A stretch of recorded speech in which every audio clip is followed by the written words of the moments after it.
പുരാതന ഈജിപ്തിൽ ഏകദേശം 4500 വർഷങ്ങൾക്ക് മുമ്പ്, അതായത് ക്രിസ്തുവിന് 2750 വർഷം മുമ്പ് മനുഷ്യനാൽ നിർമ്മിച്ച ചരിത്ര നിർമ്മിതി എന്നാണ് പിരമിഡ് അറിയപ്പെടുന്നത്. ഈ അത്ഭുത നിർമ്മിതി എങ്ങനെ നിർമ്മിക്കപ്പെട്ടു? കേവലം ചക്രങ്ങളും യന്ത്ര സാങ്കേതിക വിദ്യ പോലും കണ്ടെത്തിയിട്ടില്ലാത്ത ആ കാലഘട്ടത്തിൽ ടൺ കണക്കിന് ഭാരം വരുന്ന കല്ലുകൾ ഉപയോഗിച്ച് ഈ നിർമ്മിതി എങ്ങനെ പടുത്തുയർത്തി? ലോകമറിയാത്ത എന്ത് രഹസ്യമാണ് പിരമിഡിനുള്ളിൽ ഒളിഞ്ഞിരിക്കുന്നത്? ഈ വീഡിയോയിലൂടെ മറഞ്ഞിരിക്കുന്ന പിരമിഡിന്റെ രഹസ്യം നമുക്ക് പരിശോധിക്കാം. ഗ്രേറ്റ് മെട്രോപോളിസ് എന്ന പീഠഭൂമിയിൽ ഇന്ന് നാം കാണുന്ന 3 പിരമിഡുകളാണ് ഗിസയിലെ പിരമിഡുകൾ എന്ന പേരിൽ അറിയപ്പെടുന്നത്. കെയ്റോ പട്ടണത്തിൽ നിന്നും 15 കിലോമീറ്റർ മാറിയും ഗിസ സിറ്റിയിൽ നിന്ന് 5 കിലോമീറ്റർ മാത്രം അകലെയുമായി സ്ഥിതി ചെയ്യുന്ന പിരമിഡ് ലോകാത്ഭുതങ്ങളിലെ ഏറ്റവും പഴക്കവും അത്ഭുതകരവുമായ നിർമ്മിതിയാണ്. ഈജിപ്തുകാർ ഫറവോകളെ ദൈവതുല്യരായാണ് കണ്ടിരുന്നത്. അതിനാൽ മരണാനന്തരവും ഫറവോകളുടെ ആത്മാക്കൾ പുനർജീവിക്കും എന്ന വിശ്വാസത്തിലായിരുന്നു അവരെ അടക്കം ചെയ്യാൻ പിരമിഡുകൾ നിർമ്മിച്ചിരുന്നത്.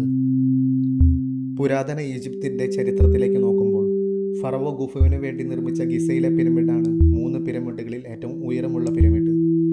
ഏകദേശം 146 മീറ്റർ ഉയരത്തിൽ നിലകൊള്ളുന്ന ഈ പിരമിഡ് ഫറവോ ഖുഫുവിൻ്റെ ശവകുടീരം അടക്കം ചെയ്യാൻ നിർമ്മിച്ചതാണ്. ഇവിടെ തന്നെ കാണുന്ന രണ്ടാമത്തെ പിരമിഡ് ഖുഫുവിൻ്റെ മകൻ ഗാഫ്രയ്ക്ക് വേണ്ടിയും മൂന്നാമത്തെ പിരമിഡ് ഗാഫ്രയുടെ മകൻ മാൻകുറയ്ക്കും വേണ്ടി നിർമ്മിച്ചതാണ്. മരിച്ച ഫറവോമാരുടെ ശവശരീരം മമ്മിഫിക്കേഷൻ ചെയ്താണ് പിരമിഡുകളിൽ അടക്കം ചെയ്തിരുന്നത്. അതായത് മരിച്ചവരുടെ ശവശരീരം ദീർഘകാലം കേടുകൂടാതെ സംരക്ഷിക്കുന്ന ഒരു പ്രക്രിയയാണ് മമ്മിഫിക്കേഷൻ. പിരമിഡുകളുടെ ചരിത്രം ഗിസയിലെ പിരമിഡുകളിൽ മാത്രം ആരംഭിച്ചതായിരുന്നില്ല. അതിനും അനേകം വർഷങ്ങൾക്ക് മുമ്പ് പിരമിഡുകൾ പണി കഴിപ്പിച്ചിരുന്നു. ഡി ജോസർ എന്ന മഹാനായ ഫറോവയാണ് ആദ്യ പിരമിഡ് ഈജിപ്തിൽ പണി കഴിപ്പിച്ചതായി പറയപ്പെടുന്നത്. എന്നാൽ നാം ഇന്ന് കാണുന്ന ത്രികോണ മാതൃകയിലായിരുന്നില്ല അവ പണിതിരുന്നത്. നമ്മുടെ പിരമിഡ് സങ്കല്പങ്ങളിൽ നിന്ന് വിഭിന്നമായ ചതുരാകൃതിയിൽ കട്ടകൾ അടക്കി നിർമ്മിച്ചതാണ് ആദ്യ പിരമിഡ്. അതിനുശേഷം പിരമിഡിന്റെ ആകൃതിയിലും നിർമ്മാണത്തിലും മാറ്റം വരുത്തിയ ശില്പികൾ ത്രികോണമുഖമുള്ള പിരമിഡുകൾ നിർമ്മിക്കുവാൻ തുടങ്ങി. എന്നാൽ നിർമ്മിച്ച പല പിരമിഡുകളും തുടക്കത്തിൽ പരാജയത്തിൽ കലാശിക്കുകയും തകർക്കപ്പെടുകയും ചെയ്തിരുന്നു. ബാഹ്യമായ പല ശക്തികളുടെയും ഇടപെടലുകൾ പിരമിഡിന്റെ നിർമ്മാണത്തെ സ്വാധീനിച്ചിട്ടുണ്ടെന്നുള്ള തോന്നലുകൾ ഇന്നും ലോകത്ത് ശക്തമായി നിലനിൽക്കുന്നുണ്ട്. അതിലൊന്ന് അന്യഗ്രഹ ജീവികളായിരിക്കാം പിരമിഡ് നിർമ്മിച്ചതെന്നുള്ള ഊഹാപോഹങ്ങളാണ്. ഏകദേശം 4500 വർഷങ്ങൾക്ക് മുമ്പ് ശാസ്ത്ര സാങ്കേതിക വിദ്യ പോലും വളർന്നിട്ടില്ലാത്ത ആ കാലഘട്ടത്തിൽ അന്യഗ്രഹജീവികളുടെ സഹായമായിരിക്കാം പിരമിഡുകളുടെ നിർമ്മാണത്തെ സ്വാധീനിച്ചതെന്നുള്ള ഊഹാപോഹങ്ങൾ ഇന്നും ലോകത്ത് നിലനിൽക്കുന്നുണ്ട്. എന്നാൽ ഇത് സാധൂകരിക്കുന്ന ഇതിനടിസ്ഥാനമായ തെളിവുകളൊന്നും ഇതുവരെ കണ്ടെത്തിയിട്ടില്ല. മറ്റൊന്ന് നൈൽ നദിയുടെ സാന്നിധ്യമായിരിക്കാം പിരമിഡിന്റെ നിർമ്മാണ പ്രവർത്തനങ്ങൾക്ക് ആക്കം കൂട്ടിയതെന്ന് കരുതപ്പെടുന്നു. ബലമുള്ള പാറകളും കല്ലുകളും നൈൽ നദിയുടെ ഒഴുക്കിനെ സ്വാധീനിച്ച് ഈജിപ്തിലെ പല ഭാഗങ്ങളിൽ നിന്നും കൊണ്ടുവന്നതാകാമെന്നുള്ള അഭ്യൂഹങ്ങളും വിദഗ്ധർ കണ്ടെത്തിയതായി പറയപ്പെടുന്നു. ഇതിന് ആക്കം കൂടുന്ന ചരിത്ര അവശേഷിപ്പുകൾ ഗവേഷകർ ഈജിപ്തിൽ നിന്ന് കണ്ടെത്തിയിട്ടുണ്ട്.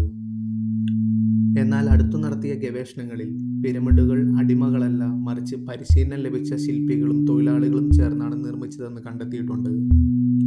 സാഹി ഹേബ്സ് എന്ന പുരാവസ്തു ഗവേഷകൻ പിരമിഡിനുള്ളിൽ കണ്ടെത്തിയ ചുവർലിപികൾ പിരമിഡ് അടിമകളെ കൊണ്ടല്ല, മറിച്ച് ഒരു കൂട്ടം തൊഴിലാളികളാണ് നിർമ്മിച്ചതെന്ന് കണ്ടെത്തി.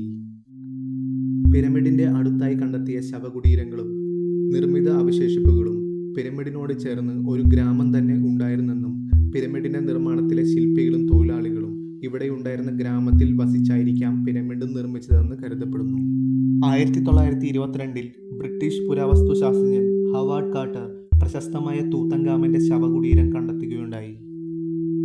ശവകുടീരങ്ങളിൽ ഈജിപ്ഷ്യൻ ലിപികളിൽ അസാധാരണമായ അപകട സന്ദേശങ്ങൾ എഴുതി വച്ചിരുന്നു.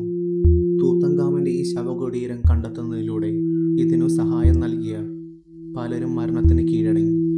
ഇതിലൂടെ ലോകം വിശ്വസിച്ചു ഫറവോയുടെ ശാപം പ്രവർത്തിച്ചു തുടങ്ങി. അന്നു മുതൽ പല ഊഹാപോഹങ്ങളും പല കിംവദന്തികളും ലോകത്ത് പ്രചരിക്കാൻ തുടങ്ങി. ഈജിപ്തിലെ ഈ പിരമിഡുകളുടെ നിർമ്മിതിയിലൂടെ ഈജിപ്ത് സാമ്രാജ്യം എത്ര വലുതും ശക്തവുമാണെന്ന് മനസ്സിലാക്കാൻ ലോകത്തിന് കഴിഞ്ഞു. 4500 വർഷങ്ങളായി ഈ ഭൂമിയിൽ നിലനിൽക്കുന്ന പിരമിഡുകൾ നമുക്ക് മുന്നിൽ വയ്ക്കുന്ന ഒരു ചോദ്യമാണ്: മനുഷ്യർ ഇത്ര വലിയ കാര്യം എങ്ങനെ ചെയ്തു എന്നുള്ളത്. അതുമാത്രമല്ല, ഒരു നാഗരികതയുടെ ശക്തി, വിശ്വാസം, ശാസ്ത്രം, പ്രയത്നം എന്നിവ കാണിക്കുന്ന ഒരു അടയാളമാണ് പിരമിഡുകൾ. നമ്മൾ ചിന്തിക്കുക, എത്ര സാമ്രാജ്യങ്ങൾ ഈ ലോകത്ത് കടന്നുപോയി, പക്ഷേ പിരമിഡുകൾ ഒരു കാലഘട്ടത്തിൻ്റെ ഓർമ്മയായി ഇന്നും നിലനിൽക്കുന്നു. നിങ്ങൾക്ക് ഈ വീഡിയോ ഇഷ്ടമായെങ്കിൽ ലൈക്ക് ചെയ്യുക. ഇതുപോലുള്ള ചരിത്ര രഹസ്യങ്ങൾ അറിയാൻ ചാനൽ സബ്സ്ക്രൈബ് ചെയ്യുക.